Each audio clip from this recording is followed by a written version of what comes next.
Have you ever found yourself dating someone casually only to realize she wants something more serious and you feel trapped? Or maybe you're worried about starting a casual relationship because you don't want to hurt anyone's feelings, but you also don't want to settle. Well, if that's you, you'll want to tune into this week's episode. We're going to discuss the common mistakes guys make when they date only one girl casually and then feel pressured to get serious. We'll also cover how to attract the person you truly want, not just someone you're settling for. I'm going to share strategies on maintaining honesty and integrity in casual relationships and how to manage expectations from the get-go. This episode is for anyone looking to navigate the dating world without leading anyone on or doing things immorally. You're listening to the Inner Confidence Podcast, home to the social funnel method. My name is Robbie Kramer. I've been a coach since 2007, and I've helped over 1,300 digital nomads, expats, and remote workers build an amazing social and dating life abroad. My mission is simple: to help you position yourself to meet stunning women and make awesome friends en route to becoming the most confident and attractive version you can be. I have an intense hatred for fluff and useless advice that you can't take action on, so tune in each week to learn the most effective and implementable strategies to level up your game. So stick around, let's go. Let's start with square one, which for most guys means learning to date casually and building confidence through real-world experiences. I get that casual dating is often looked down on, but it's actually where most men develop essential skills. I had a client recently who was struggling with guilt around casual dating after watching a Jordan Peterson video. Peterson talks about how casual sex can harm yourself and others. But here's the thing, that advice works if you're already kind of been there, done that, but it's different if you're just starting out. You don't want to skip the experience of dating casually because it's where you learn to handle rejection, set boundaries, find your standards, and ultimately raise your standards. But here's the key. Don't treat casual dating like a free-for-all. Being upfront about what you want and not leading anyone else on is essential. If you're seeing a girl who wants a relationship, be honest that you're keeping things light. And that doesn't mean being presumptuous and announcing this on the first date, of course. There's a ton of nuance to communicating what you're looking for. And most of that communication is done non-verbally through your actions and cadence of communication, time spent together. More to come on that in a second. Because the problem isn't casual dating, it's when you blur the lines and you send mixed messages. So get clear on your standards, be upfront, keep things drama-free by managing expectations correctly. And when done right, casual dating actually builds confidence and helps you grow into the kind of guy who attracts better matches over time. As you gain experience, a common pitfall is getting too attached or letting things get more serious without really meaning to. Here's my rule. If it's casual, keep it casual by seeing her no more than once a week, and keep the digital communication, texting, IG, DM, that sort of thing, to 3 times a week. And no, that doesn't mean literally 3 texts only per week. It means you roughly have 3 conversations or 3 correspondence, total per week. You shouldn't be texting every day. That will also signal you want something more serious. This helps you avoid sending out the wrong signals and keeps the attachment low. Seeing her more than once a week is a big no-no because 9% of the time, she will assume things are progressing toward a relationship, even if you didn't intend that. Think of it this way. The more time you spend with her, the more she'll expect. And if you're still meeting other people and building your dating life, it's on you to keep the boundaries strong. Texting and seeing her too much will create a sense of commitment, even if you're not there emotionally. And if you're getting lazy, maybe seeing her because it's easier than meeting new girls, that's your sign to put effort back into keeping your options open. It'll keep you from making long-term decisions out of convenience, which we all know can lead to messy breakups and tons of guilt later. So actually, this reminds me of something that's made a big difference in my own routine, especially when I need to stay a little sharp and focused. It's this little shot called Magic Mind. I'm going to take one now.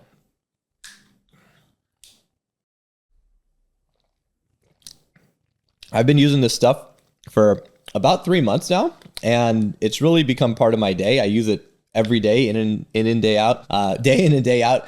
Before that, I would, drink one every so often. I've been drinking for a while, but I found that using it every day, it really has a much bigger impact. I usually take it in the morning around this time, kind of, 10, 11, before I dive into most of my work calls.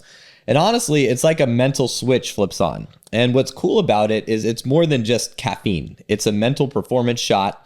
It's packed with adaptogens, nootropics, and that really keeps me dialed in and keeps me from crashing, during the day when I need to be on. And I found that since I've started using it, I'm not just productive, but I'm also way more focused and calm. And that's been huge because, like a lot of guys listening, I've got a lot on my plate. Coaching, building my community, recording these podcasts, spending time with my wife, playing golf. I have a pretty full plate most of the time. And what I noticed is I'm able to stay kind of in that zone a lot longer without burning out. So if you're looking for something to help with focus, and if you feel like your attention wanders, I definitely recommend giving Magic Mind a shot. I know you guys trust that I only talk about stuff I genuinely use and believe in, and this has become a staple in my life. You can check it out by using my link. It's magicmind.com/innerconfidence and use the code innerconfidence20 for 20% off. And if you're serious about boosting your mental performance, I think you'll really like it. So I learned this lesson about keeping things casual the hard way in my kind of mid to late 20s. And that happened because I let a casual sort of rotation girl slide into the role of monogamous girlfriend. And before I knew it, I'd spent 3 years in a relationship that didn't really align with what I truly wanted. So let me tell you the story of how that happened. So I was living with a buddy who was also a dating coach. And our, agenda was to go on tons of dates and get better at this stuff and have fun together. And inevitably, I met a girl who was really awesome, and we started hanging out. She wanted to hang out more, and I got a little lazy and complacent. And rather than like going out with my buddy and being a good wingman, I didn't want to disappoint her. So, she'd ask me, "Yo, what are you doing tonight?" I'd be like, "Oh, well, yeah, I don't really have plans, so let's hang out." And before I knew it, she was staying at my house 2 or 3 nights a week, and we were texting every day. And even though I would flat out tell her, "Listen, I'm trying to stay single. I'm a dating coach." It was even easier because I was like a dating coach, and I could explain to her that I needed to stay single for my business. And within about 6 months, she had effectively moved in because it didn't matter that my words were saying I didn't want something serious. My actions were saying I did. And then it basically became a situation where, I really liked her. I loved her. She loved me too. But I had so much stuff that I wanted to do as a single guy. I wanted to travel. I wanted to have these crazy novel experiences, that I saw other guys having.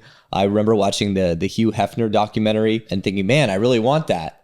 But I felt trapped in this relationship. And if it was a different time, I probably would have put a ring on that girl if I had done those things I wanted to do, but I hadn't. And that sabotaged the relationship. So what should have been just a casual, fun sort of thing, if I had stuck to my boundaries, became a 3-year thing. It was a very difficult breakup, especially for her. As guys, we have the gift that time's on our side, right? We can start a family kind of as old as we want to, as long as our swimmers are working, right? We don't have a period in our life where we can only get pregnant like women can, and that needs to happen for them really before they're 40. So they've got their 20s and their 30s to find that guy to start a family. And we don't have that biological shot clock as bad. Of course, we kind of have it because we don't want to be like the old grandpa to a bunch of young kids, although some guys say they prefer that.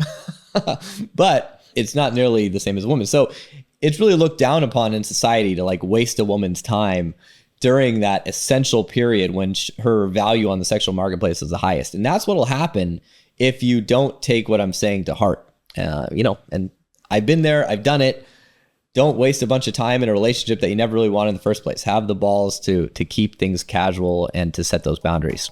Hey, so real quick, I've decided that 2024 is the year that I really try to up my social media game, and more specifically my Instagram, and I think you should too. I'll be sharing thoughts, lessons, and ideas there almost every day, and I love to interact with you and help you grow. So if you're active on Instagram already, and you should be, because Instagram is really the only online dating platform and a way that most of your communication with beautiful women is going to funnel, then shoot me a follow link via the show notes. I'm at Robbie_Kramer. Let me know what you're working on and if there's any way I can help. All right, back to the show. So once you've got your casual dating skills down and you're able to frequently get dates, the next level up is improving the quality of your matches. And the best way to do that is by building a social circle that naturally supports your dating life. I refer to this process as farming, and you're not ready to farm until you can hunt. You've got to prove that you can hunt yourself, because you're going to need the charisma, the confidence, and masculinity developed from hunting to successfully attract high-value men and women into your social life. Obviously, you already have a social circle, but ask yourself, does it consistently bring you high-quality matches? Well, probably not, or you wouldn't be listening to this. But you're in the right place, because this is my bread and butter as a coach. A social circle full of fun, socially active people, especially attractive women, creates pre-selection. It signals to other women that you're already in demand. That's also called mate choice copying in the more scientific world. It's women want to date other guys that hot women want to date. Just like you're going to choose Coca-Cola over the generic brand in the store because you know Coca-Cola, you know it's good. So here's the thing. Every guy I talk to says they want to build a social circle full of wifey quality women. You know, women who take care of themselves physically. They spend their time in the gym. They prefer reading than going to a nightclub. They don't get overly drunk. They're not going to cause headaches and drama in your life. But having a social circle full of these women is a pipe dream. It doesn't exist because a social circle full of introverted homemakers doesn't happen. Those people don't socialize to be in a social circle. So that perfect girl you want is probably in a committed relationship right now. And the only way you're ever going to meet her is to first meet her fun party girlfriend who loves to socialize. I playfully refer to these girls as party hoes. I love party hoes. I'm a party hoe. We're all just fun party hoes. So you befriend this girl, and one day when your dream girl breaks up with her dude, the party hoe girlfriend you have will invite that dream girl out, and she'll meet you and your crew, and voila, now you've got your look at her. Now you've got your chance at this perfect sort of wifey girl. But remember, this girl almost never goes out because she just goes from one relationship to the next relationship. She's only being dragged out by her party hoe friends. You want to befriend as many fun party hoes as possible if you want a social life that keeps you connected and bringing new high quality leads in. So this doesn't mean filling your social circle with drama. What it means is creating a social circle that has energy, fun, and a balance of people who aren't overly invested in settling down. So when you do this right, the pre-selection effects comes into play. Women see you surrounded by others.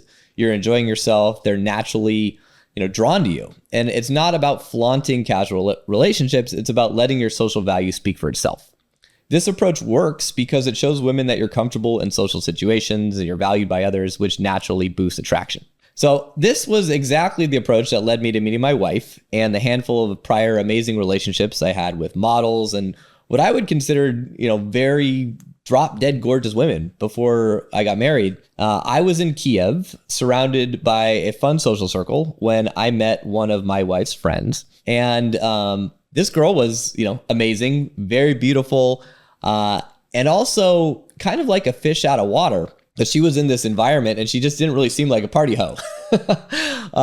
So I kind of took her to the side and I was like, hey, listen, if some other guys are like creeping on you, just tell them you're with me and, I'll fend off the creeps or whatever. And so that, I was safe for her and I never tried to like make a move, but I knew that, I knew that I could and she would like me. And I made the conscious decision to not hook up with her because I knew one day she'd probably introduce me to some other high quality girls just like her. That's exactly what happened. Within about a month or two, it was during COVID. I was, like I said, I was in Kiev and my friend Anya, she said, hey, I'm with my friend Masha. We want to come over and smoke hookah. Because she would always just come over and smoke shisha, hookah, whatever you want to call it, at my place. And I responded to her text. I'm like, actually, you don't want to come over. I just got diagnosed with COVID. And she responded, oh, we're not afraid of COVID. We'll come anyways. So they did. And when Maria walked in the door, I was like, oh my God, this is Masha. It was, her her nickname. I was like, wow, this is like, she could be the one, right? I had that feeling instantly. Because guys, we fall in love or at least in lust at first sight. And, I had a great reputation with Anya because I wasn't the creep that tried to hook up with her. Even though I knew that I probably could, I knew that she was giving me signals of interest. I just also knew that she would probably want a relationship. And the vibe and the chemistry just wasn't right with her. And I knew I wouldn't want a relationship and I would just want to hook up. And I didn't want to break her heart. I had done that to a lot of girls before. And, I told myself like, you're getting plenty of casual sex. There's no reason to like make that happen with a girl who's probably not interested in casual sex. So moral of the story is keep it in your pants if you want to meet the hot friends of the girls. So sometimes, right, if you're dealing with, like I said, a fun, cool party hoe and you hook up with her, no big deal. Like she hooks up with guys all the time. That's just kind of what happens. So that's the beauty of having one of these social circles filled with fun, hot girls is you can cross everything off your sexual bucket list. You can have all the fun you want to have, and then you're still positioning yourself to one day meet that perfect introverted wifey who just wants to play golf with you all day. It doesn't preclude you from meeting that girl, right? Pre-selection doesn't care if a man is a man whore. It takes something for a guy to be a man whore. It's easy for a girl to be a slut, but for a guy to be a stud, that is hard. There's a whole Jim Jeffries stand-up on it. It takes effort to be a stud. You got to have a fake job and smooth talker and charisma and all the other stuff he says in it. But it takes nothing to be a slut. You just have to be there. Because it's easy to be a slut. It's bloody hard to be a stud. To be a stud, you have to dress nice, be witty, have good shoes and a fake job. To be a slut, you have to be there. If you want help navigating the world of hunting and eventually transitioning to farming, I invite you to join our community.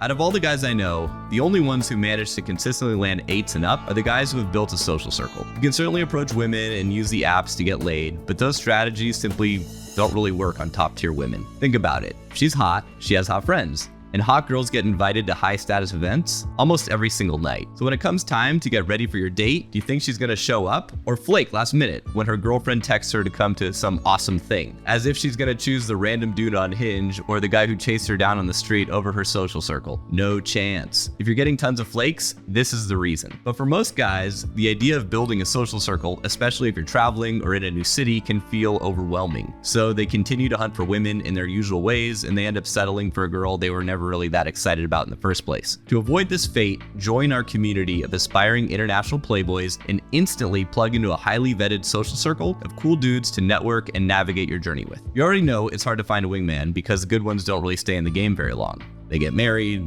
life goes on, right? Many of our members travel together, they end up living together, and they build amazing social circles in the best kept secret locations around the globe with gorgeous women and low cost of living. I'm extremely careful who I let into this community, but if you feel like you'd make a good fit, you can learn more about the social funnel method to consistently land top tier women and apply to join our community. The link is in the description. Now let's get back to the show.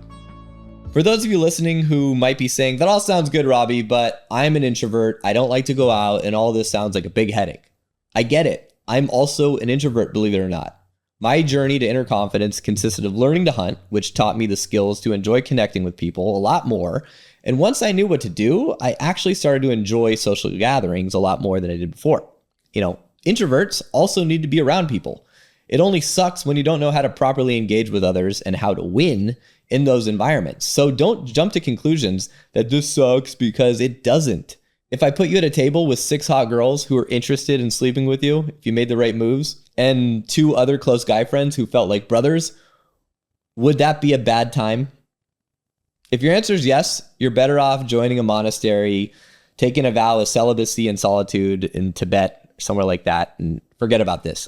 But show me a guy who doesn't want 6 hot girls at his dinner table and 2 of his best friends, I'll probably show you a liar. So I think a big reason introverted guys avoid social situations is they dislike drama, they dislike tension, which were all things I dislike too. But drama and tension are inherent in any dynamic social circle. The key is knowing how to manage them. A lot of guys get sucked into the gossip, or they feel the need to be involved in every issue. But here's a pro tip, just stay above it. A lot of drama is just social testing, and the best way to pass those tests is by staying calm and not getting involved in every little conflict. But when things cross the line, someone's disrespecting you or crossing a boundary, that's when you got to step in. You got to defend yourself when necessary, but don't let the small stuff pull you in. Like, most of the time, staying cool and collected in the face of drama will earn you more respect, especially with women. And finally, a reminder, through all of this, stay true to who you are. If you're naturally more grounded or laid back, don't feel the need to force a flashy persona. Remember, authenticity is what's truly attractive in the long run. And a lot of my clients, the reason why they work with me, they're like, Robbie, you just seem like a normal guy. You're not like this, weird dating coach pickup guy. You're just like an everyman. And that's exactly who I always was when even I had a social circle filled of, models in Ukraine and LA and New York. I didn't just do this in Ukraine. I did it all over the US before that. San Diego, Arizona. Women will pick up on it if you're trying to be something you're not. And it usually backfires. So focus on being the best version of yourself, not someone else's idea of what's cool or alpha, or trying to be a big time extrovert if you're not. That's going to wrap up today's episode. We've covered the progression from casual dating, learning to set boundaries, and leveling up by eventually building a social circle that naturally supports your dating life. Remember, the goal is to grow into a guy who's confident, self-aware, and doesn't need to hide his intentions. You can get tons of awesome casual sex from really hot chicks that want casual sex if you learn how to position yourself correctly to them and turn yourself into a guy that is also very attractive that they want to do that with. And a lot of that's going to come from, getting in shape, going to the gym, learning how to fight. It's not just like learning social skills. It's kind of like being a beast in life too, right? And then build a social life that aligns with your goals. Don't let the little things derail your progress. So if you're ready to join a community, guys, doing the same, hit the link, apply to join the IC community, jump on a call with me. And until next time, keep building that confidence, and I'll see you in the next episode. I hope you enjoyed the episode. If you're a regular listener and you're digging our content, do me a favor, leave us a 5-star review. It's how other people learn about the show and how we can spread the word. If you don't feel like it's worthy of 5 stars, just go ahead, don't leave any review at all. And I want to let you know that we've opened up a few slots in our exclusive community. We're accepting applications to join our select group of men and experience the radical power of accountability, step up your game, cross everything off your sexual bucket list, and become a beast at accomplishing all of your goals. To learn more and apply, go to innerconfidence.com/community.